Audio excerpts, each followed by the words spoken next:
Շնորհակալ եմ ազգային ժողովի մեծարգո նախագահ, մեծարգո փոխնախագահներ, ազգային ժողովի հարգելի պատգամավորներ, սիրելի հայրենակիցներ, տեղյակ ենք բոլորս, որ մեր այսօրվա հավաքի նպատակը ոչ թե վարչապետ ընտրելն է, այլ արտահերթ խորհրդարանական ընտրություններ անցկացնելու համար անհրաժեշտ ընթացակարգերը պահպանելը, բայց հաշվի առնելով նաև, որ ըստ էության ես 3 տարի առաջ եմ ընտրվել այս օրերին վարչապետի պաշտոնում եւ հաշվի առնելով այն, որ վերջին շրջանում հատկապես եւ շարունակական անընդհատ մեր կառավարությանը առաջադրվել են ամենատարբեր մեղադրանքներ, հեղափոխական օրակարգը ձախողելու, պետական կառավարումը ձախողելու եւ այս կարգի, այսպիսի այլ մեղադրանքներ ես հարկ եմ համարում այնուամենայնիվ արձանագրել, թե համառոտ, թե վերջին տարիներին Հայաստանի Հանրապետությունում ինչպիսի ինստիտուցիոնալ եւ խորքային փոփոխություններ են տեղի ունեցել եւ այս թեմային անդրադառնում եմ նաեւ հաշվի առնելով, որ վերջին շրջանում, վերջին ամիսներին ըստ էության Ղարաբաղի 44-օրյա պատերազմի եւ բանակցային գործընթացի վերաբերյալ գրեթե ամեն ինչ ասվել է։ Ըստ էության, երբ մենք խոսում ենք ինստիտուցիոնալ բարեփոխումների, պետական կառավարման, հեղափոխական օրակարգի մասին, շատ դեպքերում մոռացվում է, որ դրանց իրական շահառուն մարդն է, քաղաքացին եւ սա այն դեպքերից է, երբ պիտի արձանագրեմ, որ վերնագրերը չեն արտացոլում իրականությանը, որովհետև Հայաստանի Հանրապետությունում իրոք տեղի են ունեցել խորքային բարեփոխումներ, սկսած տնտեսությունից, շարունակած արդարադատությունով եւ վերջացած բնապահպանությամբ։ Երբ 2018 թվականին ես ստանձնել եմ Հայաստանի Հանրապետության վարչապետի պաշտոնը, կառավարությունը բիզնեսին ունեցել է 274 միլիարդ դրամի պարտք։ Սա այն գումարներ, որ Հայաստանի Հանրապետության օրենսդրությամբ բիզնեսը պետք է չվճարեր, այսինքն այդ գումարը պետք է մնար բիզնեսի եւ տնտեսվարողների տրամադրության տակ, բայց ըստ էության դրանք ամենատարբեր ձևերով եւ եղանակներով հարկային մարմինների կողմից մուտքագրվել են միասնական գանձապետական հաշիվ կամ պետական հաշվեհամարներ, այսինքն էական չէ, պատճառը ըստ էության բիզնեսից վերցվել են։ Կարևոր եմ համարում արձանագրել, որ այս 3 տարվա ընթացքում այս պարտքի խնդրը ըստ էության լուծվել է, ոչ միայն դե ֆակտո փաստացի վճարումների տեսքով, այլև ինստիտուցիոնալ առումով։ Կարող եմ արձանագրել, որ 2021 թվականի մայիսի 1-ի դրությամբ ըստ էության պետությունը բիզնեսին ժամկետանց պարտք չունի, այսինքն ըստ էության այդ պարտքը զրոյացվել է, սա նշանակում է, որ մենք շուրջ $500 միլիոն 3 տարվա ընթացքում վերադարձրել ենք բիզնեսին։ Այսինքն, սա շատ է խոսվում, չէ, Հայաստանի Հանրապետությունում ներդրումներ եղել են, տեղի ունեցել են, թե տեղի չեն ունեցել։ Հայաստանի Հանրապետության կառավարությունը կոնկրետ $500 միլիոն, որը օտարված էր բիզնեսից, վերադարձրել է բիզնեսին։ Եվ ընդ որում, էլի ասում եմ, այս վճարումը նախ կատարվել է դե ֆակտո եւ ապա կատարվել են ինստիտուցիոնալ բարեփոխումներ եւ համաձայն այդ բարեփոխումների, եթե 2018 թվականի դրությամբ ավելացված արժեքի հարկի վերադարձման ժամկետ էր սահմանված 6 ամիս, որը միշտ չի, որ պահպանվում էր, մենք 2018-ից հեղափոխությունից անմիջապես հետո այս ժամկետը դարձրինք 3 ամիս, իսկ բոլորովին վերջերս դարձրինք 1 ամիս։ Այսինքն այսօր օրենսդրությամբ արձանագրված է, որ ավելացված արժեքի հարկի գծով կառավարությունը 1 ամսից ավելի իրավունք չունի պարտք լինել տնտեսվարողին։ Եթե կուզեք, այո, սա հեղափոխական փոփոխություն է Հայաստանի Հանրապետության տնտեսության համար։ Շատ կարևոր եմ համարում արձանագրել այն ինստիտուցիոնալ փոփոխությունը, որ մենք արինք եկամտային հարկի ասպարեզում եւ արձանագրենք, թե դա ինչպիսի արդյունքներ բերեց։ 2018 թվականի դրությամբ մենք ունեինք երաստիճան եկամտային հարկ 36%, 28% եւ 23%։ Մենք շատ արագ Հայաստանի Հանրապետությունում սահմանեցինք համահարթ եկամտահարկ 23% եւ օրենսդրության մեջ արձանագրեցինք, որ ամեն տարի եկամտային հարկը 1%-ով կիջնի եւ արդյունքում 2023 թվականի հունվարի 1-ից կլինի 20% համահարթ եկամտահարկ։ Միևնույն ժամանակ մենք շահութահարկի դրույքաչափը իջեցրինք եւ 20%-ից դարձրեցինք 18%։ Բայց շատ կարեւոր է, թե ինչ ունեցանք այս վերնագրի ներքո։ Մենք ունենք հետևյալ արդյունքը եւ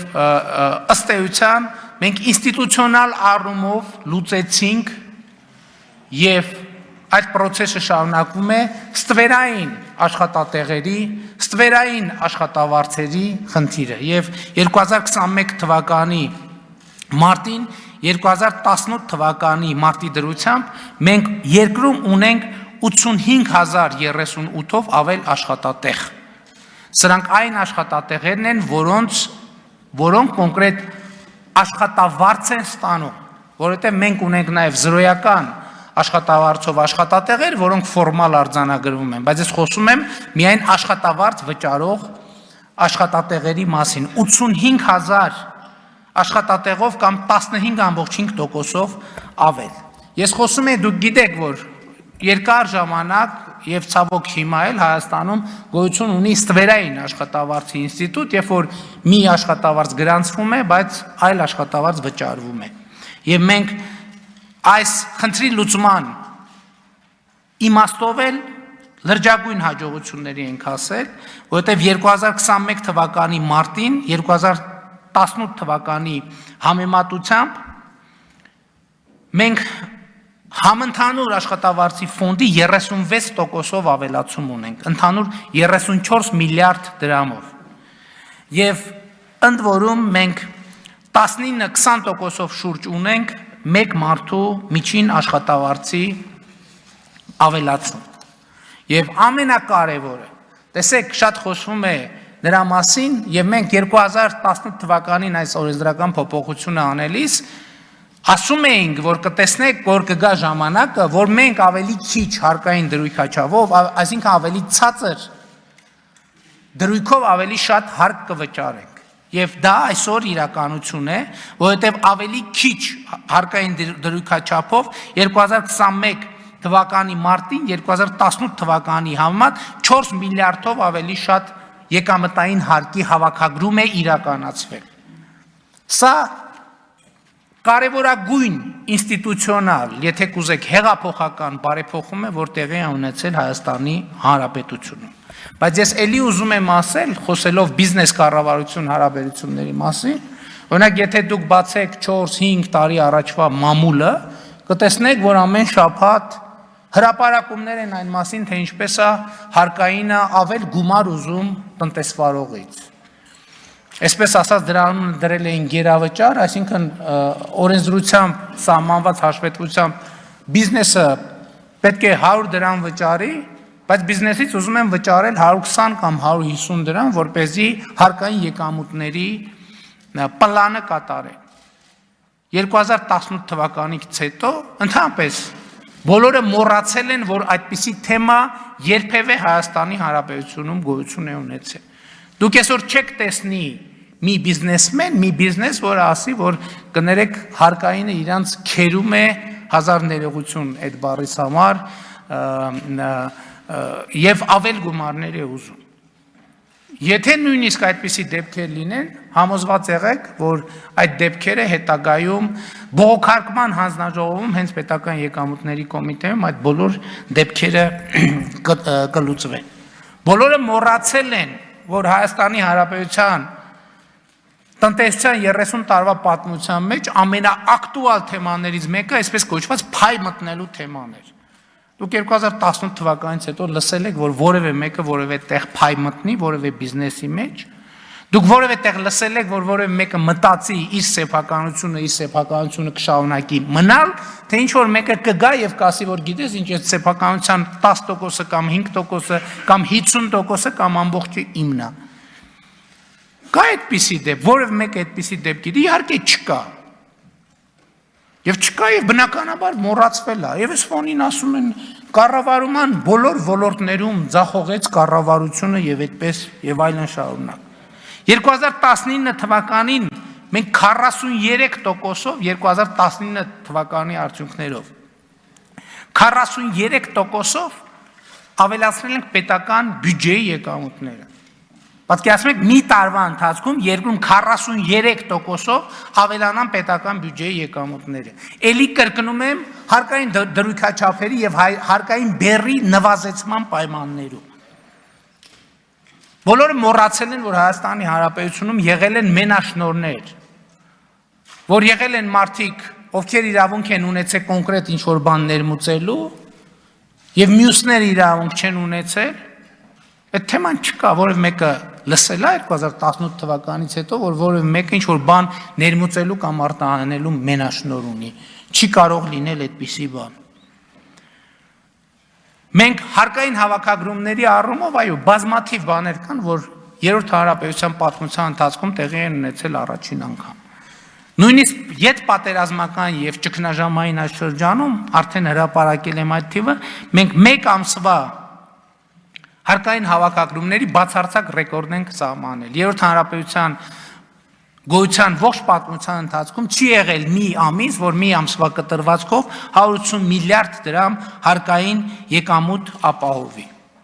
Եվ ուզում եմ էլի հիշեցնել, որ 2019 թվականին մենք արձանագրել ենք վերջին 10 տարվա համար ամենամեծ տնտեսական աճը Հայաստանի Հանրապետությունում, որը ամենաբարձր տնտեսական աճն է եղել ողջ եվրոպական տարածաշրջանում։ Ամենակարևոր ինստիտուցիոնալ փոփոխություններից մեկը, որ մենք արել ենք, եւ դա այո չեմ վախենա ասել, դարակազմիկ փոփոխություն է, այն փոփոխություններն է, որ մենք արել ենք գույքահարկի ռեժիմում։ Մենք գույքահարկի վերաբերյալ օրենսդրության մեջ կատարել ենք փոփոխություններ, որոնք եւ քաղաքական, եւ ֆիսկալ, եւ սոցիալական արդարության առումով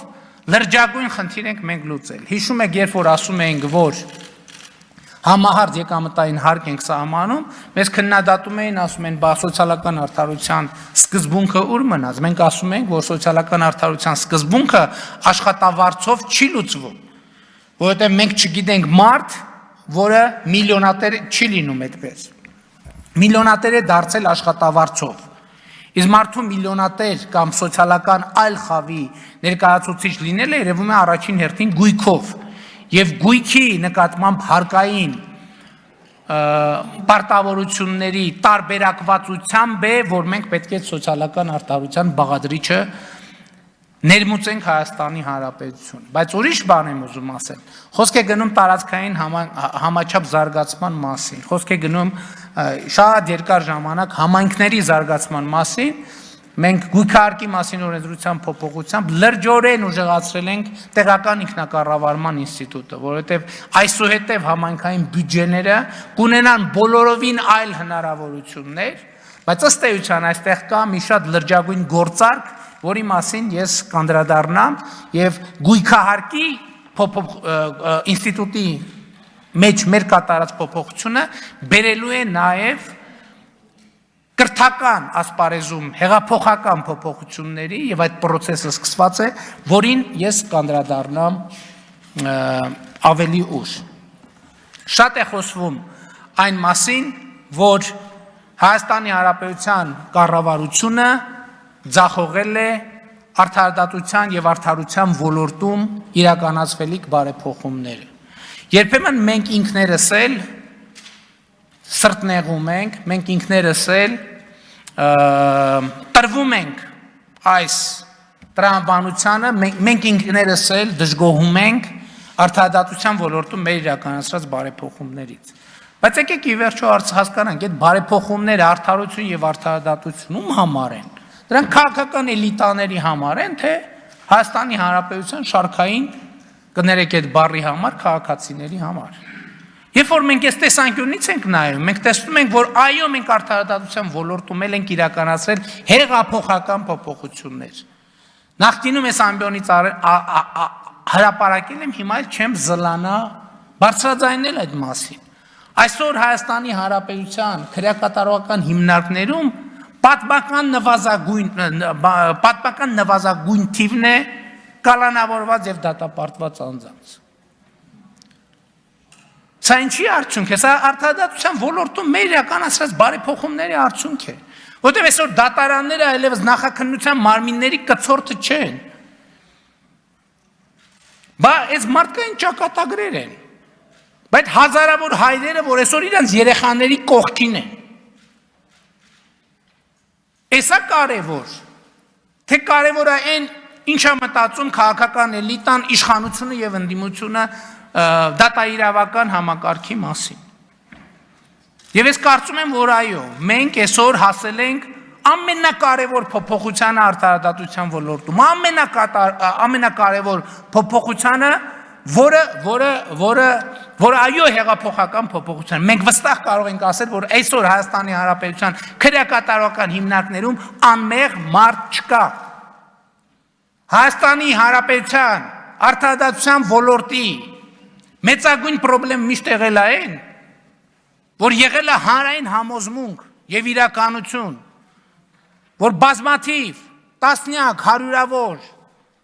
մարդիկ, որոնք չպետք է լինեին քրեակատարողական հիմնարկում, իրենք տարիներով նստել են, այդ թվում քաղաքական պատճառներով քրեակատարողական հիմնարկներում։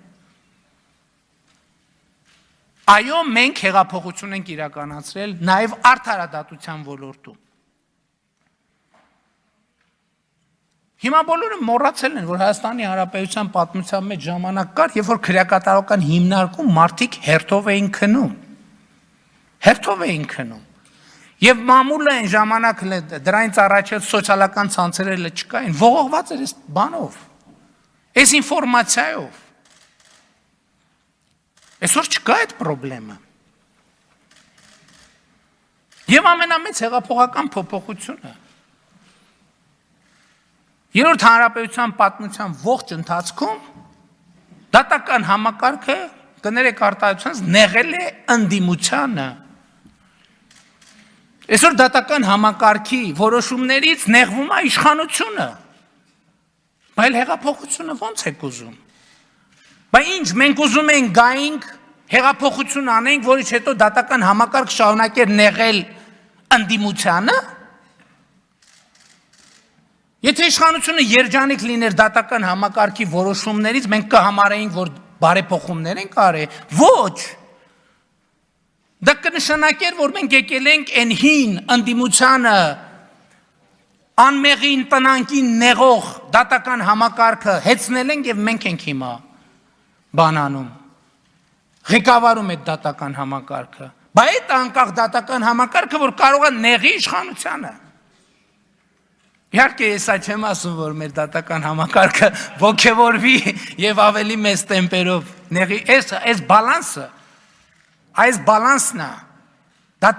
անկախ դատական համակարգի գոյության վկայությունը։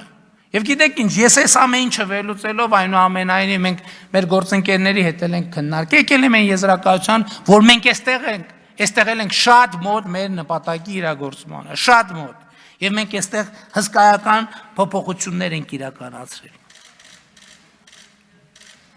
Հայաստանի երրորդ հանրապետության պատմության մեջ առաջին անգամ կալանավորված եւ դատապարտված անձը ուտում է պետության տված հացը։ Առաջին անգամ։ Նախկինում երբեք այսպիսի բան Հայաստանի Հանրապետության պատմության մեջ չի եղել, որովհետև քրեակատարողական հիմնարկում պետության տված հաց ուտելը նշանակել է ինչ որ անարժանապատիվ բան, որովհետև այդ տված հացը արժանապատիվ չի եղել։ Բա հեղափոխությունը ո՞նց է անում։ Հեղափոխությունը պոզով պոչով, արդարադատության ոլորտում